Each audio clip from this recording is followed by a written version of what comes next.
न न मां ॾिठो आहे पाण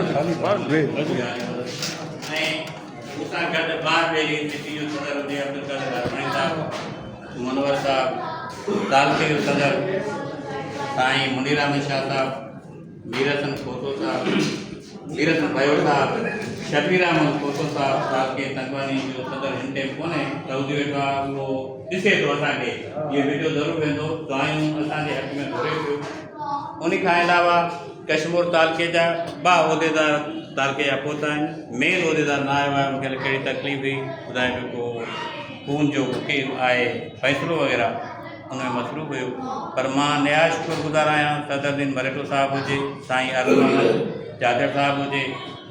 लालो जब्बार साहब हुजे ऐं जेके दोस्त असांजा आया आहिनि उहे तंगवानी जा हुजनि कश्मीर जा हुजनि कंदकोट जा हुजनि असां समूरे दोस्तनि जो शुक्रिया अदा कयूं था जेके दिलेर असां आहियूं नई पार्टी जेको असांखे उहिदो मिलियो आहे पर असां उस्ताद जी ख़िदमत करे सघूं उमेद ऐं वचन था कयूं इंशाअल्लाह उस्ताद जे कम में कॾहिं बि कोताही को बि सम्झोतो न कंदासीं ज़िंदगी पंहिंजी आहे बाक़ी अञा मज़ो तॾहिं हो जॾहिं ॿियो ग्रुप बि फारम वठे हा मुक़ाबिलो थिए हा पोइ ख़बर पए हा त असां केतिरा वोट खयां उन केतिरा कयां इहा बदकिस्मती चइजे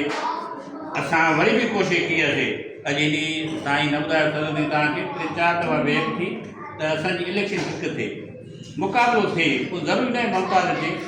साईं जी सूरत में अचे अब्दुल कादर जी सूरत में अचे या को ॿियो अचे मुक़ाबिलो त थिए न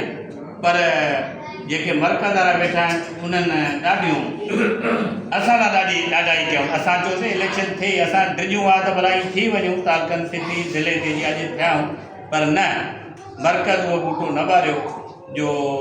कस खाइनि हा त अॼु इलेक्शन असांजी हिकिड़ी थी आहे बिना मुक़ररु थिया या इलेक्शन थिए हा मज़ो पोइ अचे हा हाणे उहा ख़ुशी उहा रौनक चेहरनि ते सभु खे कोन्हे मूंखे ॿुधाईंदा आहिनि तव्हां समूरनि खे कोन्हे का मुक़ाबिलो हूंदो आहे मज़ो हूंदो आहे हा मुक़ाबिलो नथो करे सघे माण्हू उहो बि उहो मुक़ाबिलो आहे बाक़ी हाणे बग़ैर उहो असां जेकी ख़ुदा असांखे ताक़त हिमत गैरत ॾिनी इंशाअल्लाह उस्ताद जो कमु कंदासीं बग़ैर कंहिं लालच जो उहो सदरुद्दीन असां सां गॾु आहे पुराणो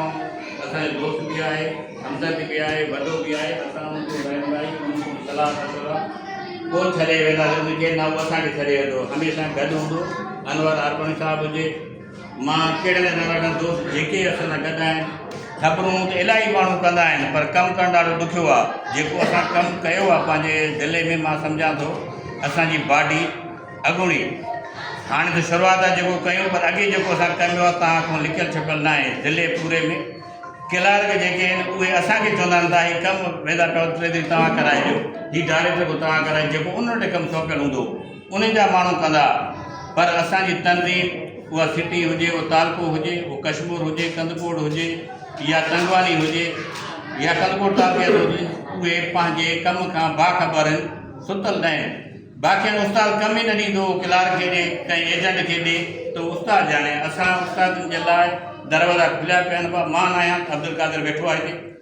24 कलाक माण्हू अचे त उस्ताद न ईंदो अब्दुल कादर घर ते न वेंदो मुमताज़ घर न वेंदो फ़ोन नंबर आहिनि राब्तो करनि इंशाअल्लाह उस्ताद जो कमु असां पंहिंजो कमु सम्झूं था पंहिंजो सिर्फ़ु तरी ते खणी जंहिं टाइम में अरूज ते वई या बदमनी बि वेंदा हुआसीं बाला माफ़ी ॾींदो कमु कयासीं हाणे बि असां उस्तादनि मां उमेदु सम्झूं था उस्ताद असांखे उमेदु रखी वेठा आहिनि इंशाअल्लाह उस्तादनि खे मायूस न कंदासीं जेको जेतिरो थी सघंदो इंशाअल्लाह कमेटी वारनि जी महिरबानी चेयरमैन साहिबु वाइस चेयरमैन सेक्रेटरी साहिबु जंहिं पंहिंजो क़ीमती टाइम वक़्तु कढी असांखे ॾिनऊं उस्तादनि जी तनज़ीम आहे उन्हनि जी बि वॾी वॾी महिरबानी समूरे दोस्तनि जी महिरबानी।